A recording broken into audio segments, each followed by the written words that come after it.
Maraetai Health Centre. Dr. Kate Orange talks about advanced care planning. I think advanced care planning is a real gift, not only to medical professionals who might be involved in your care around the time you're dying, but also to your family, and that's the big thing, what a gift it is to families to be clear about what a parent wants, and so they can carry out someone's wishes, and that eases them through a time that is usually a very difficult emotional time. How do you bring it up with your patients?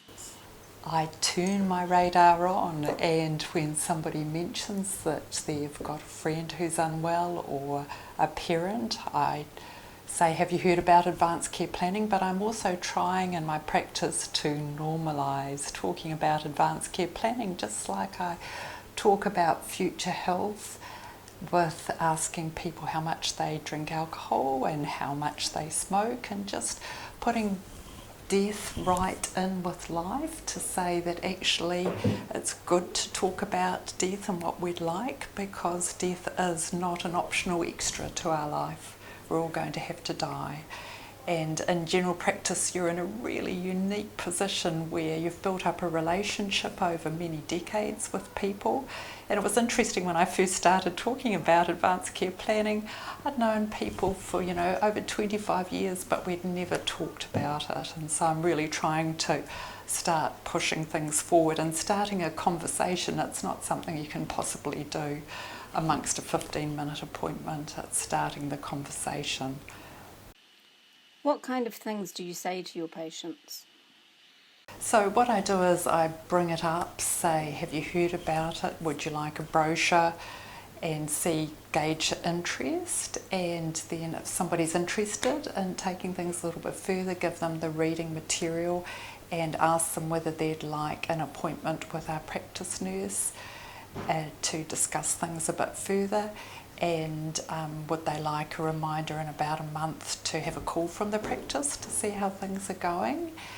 And I find that I give out a lot of advanced care plans that I never get a completed plan back to scan into the notes, but it's a conversation. So if people have started thinking about something themselves and also have started talking to families, that's got huge value, and I see it as rippling out through the community too, just like when people say, I'm not surprised you're asking me about how much alcohol I drink, Kate, because I heard you're asking everyone.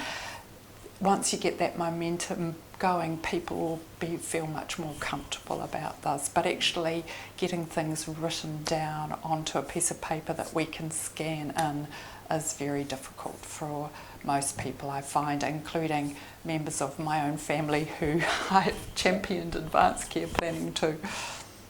How has it enhanced your practice, Kate? I've been a GP for a long time.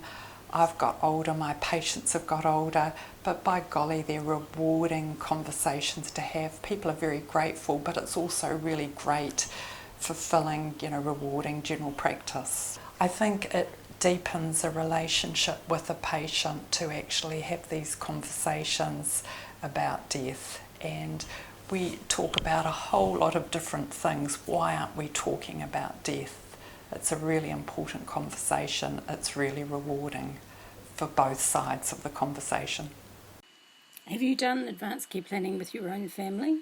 With my own mum, we did an advanced care plan together because I was championing it, and very soon afterwards we found out that she had an illness that was going to be terminal, to kill her over the next 1 or so years.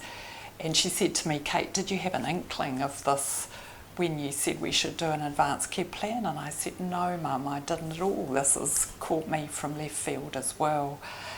And then when she did become more unwell and she was under the hospice, she suddenly became acutely unwell with trouble breathing, and the hospice rang me at work and said, we think your mum needs to be admitted. So your mum had already decided she didn't want antibiotics?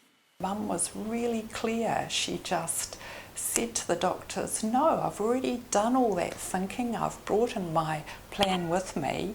That's not what I want. If I died today instead of in a few months' time, that's as it is, so be it.